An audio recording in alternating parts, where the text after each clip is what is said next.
Donc, nous voyons bien que l'humanité, en sortant de l'Afrique et en s'adaptant aux différents climats de la Terre, a donné naissance aux différentes races. Voilà comment les races sont nées. Donc, la race est une notion géographique. Si le premier homme que vous voyez au milieu n'était jamais sorti de l'Afrique, il n'y aurait pas eu de différenciation raciale. L'humanité serait homogène et noire. Le reste de la Terre n'aurait pas été peuplé, serait désert. Et il y aurait eu une seule humanité noire cantonnée en Afrique. Et le reste de la Terre ne serait pas habité. C'est l'adaptation du Grimaldien à ce climat froid qui a donné naissance, finalement, au type qu'on appelle conventionnellement maintenant le type leucoderme ou l'homme blanc. Le blanc est sorti du noir à la suite d'un processus d'adaptation à un climat froid. Et cela, tous les spécialistes aujourd'hui le savent dans leur fort intérieur, même s'ils ne le disent pas avec autant de netteté. Bonjour les amis, aujourd'hui nous sommes avec le professeur Cheikh Anta Diop pour étudier l'origine des différentes races que nous pouvons constater aujourd'hui sur la Terre. Pour ceux qui ne le savent pas encore, le professeur Cheikh Anta Diop est celui-là même qui a débuté toutes ces activités que nous essayons de suivre aujourd'hui. Et en son temps, c'était un grand scientifique qui a vraiment bataillé avec des leucodermes pour pouvoir vraiment valoriser la culture africaine. Et pour ceux qui ne le savent pas aussi, c'était un grand scientifique qui a vraiment eu le privilège d'être en contact avec des momies, qui a fait des prélèvements sur des momies et les a étudiés de fond en comble. Et aujourd'hui, il a pu sortir vraiment des conclusions vraiment très intéressantes.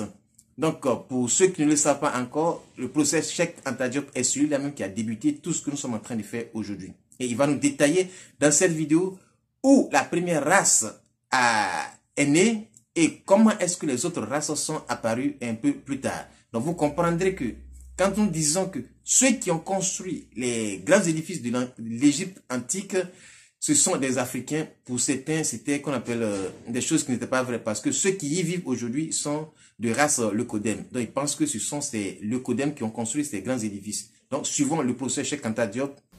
Aujourd'hui, la science sait de façon sûre que l'humanité a pris naissance en Afrique, sous la latitude du Kenya, dans cette région qui est à cheval sur le Kenya, l'Éthiopie et la Tanzanie, et qui va même jusqu'en Afrique du Sud, suivant un axe nord-sud. Or, une humanité qui est née sous une telle latitude au niveau de l'équateur n'aurait pas pu survivre si elle n'était pas pigmentée noire dès son apparition.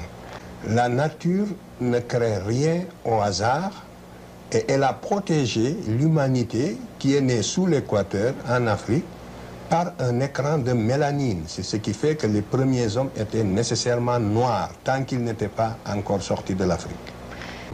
C'est seulement quand cette humanité va sortir de l'Afrique pour aller peupler le reste de la Terre qu'elle va changer d'aspect suivant les régions géographiques et que les autres races vont apparaître. Ces premiers hommes comprenaient en réalité 6 spécimens. L'humanité, la nature a créé 6 spécimens d'hommes avant d'arriver à l'homme que nous sommes aujourd'hui.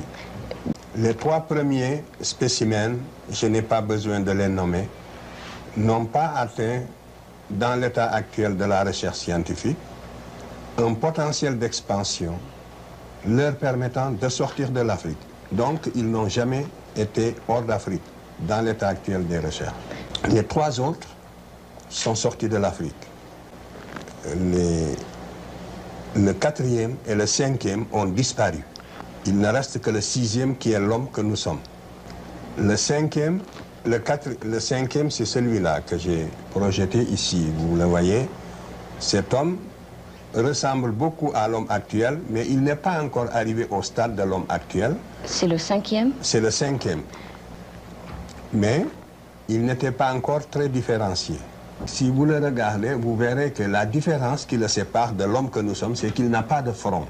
Vous voyez, les yeux sont presque à la place du front. C'est très important ce détail, il faut le remarquer, il n'a pas de front. Donc il n'a pas, son cerveau antérieur est très différent du cerveau antérieur de l'homme actuel. Si vous le regardez, c'est comme s'il avait les yeux ici. Et quand on étudie son cerveau, quand on étudie l'anatomie de son cerveau, on voit qu'il n'a pas cette partie-là, ce cerveau antérieur. Ce qu'on appelle le lobe antérieur du cerveau, il ne l'a pas. C'est la grande différence entre lui et l'homo sapiens sapiens que nous sommes. Et ce spécimen n'a jamais pu sublimer la nature pour créer l'œuvre d'art. Là, nous arrivons à l'homme comme vous et moi, c'est l'homme du milieu. C'est le crâne du milieu, c'était un noir, c'est l'homme que nous appelons dans la littérature, si vous voulez, préhistorique, l'homme de Grimaldi. On sait que c'était un homme de morphologie noire. Quand on voit sa morphologie, on voit que c'était un noir. Vous voyez bien, la forme du visage est très typique. Et nous l'avons comparé avec un crâne d'Africain d'aujourd'hui. Le crâne de gauche, c'est un crâne de Malien que nous avons dans notre collection à Dakar, à l'IFAN. Et le crâne de droite, c'est le premier homme blanc qui apparaît sur la Terre, à la suite de la transformation de l'homme du milieu. L'homme qui est à droite maintenant, on ne le verra que l'homme qui est au milieu est entré en Europe il y a 40 000 ans. Il va vivre en Europe de moins 40 000 ans à moins 20 000 ans, et c'est pendant cette période d'adaptation à un climat extrêmement froid qui est très différent du climat actuel. Parce que c'est pendant la dernière glaciation que la Terre a connue et qui a duré 100 000 ans. Il va donner naissance, donc par mutation et adaptation, au troisième crâne de droite qui est l'homme de Cro-Magnon. Donc c'est bel et bien, si on s'en tient sans préjugés, aux données rigoureusement scientifiques, nous sommes bien obligés d'affirmer en toute sérénité que c'est l'adaptation du grimaldien à ce climat froid qui a donné naissance finalement au type qu'on appelle conventionnellement maintenant le type leucoderme ou l'homme blanc. Le blanc est sorti du noir à la suite d'un processus d'adaptation à un climat froid.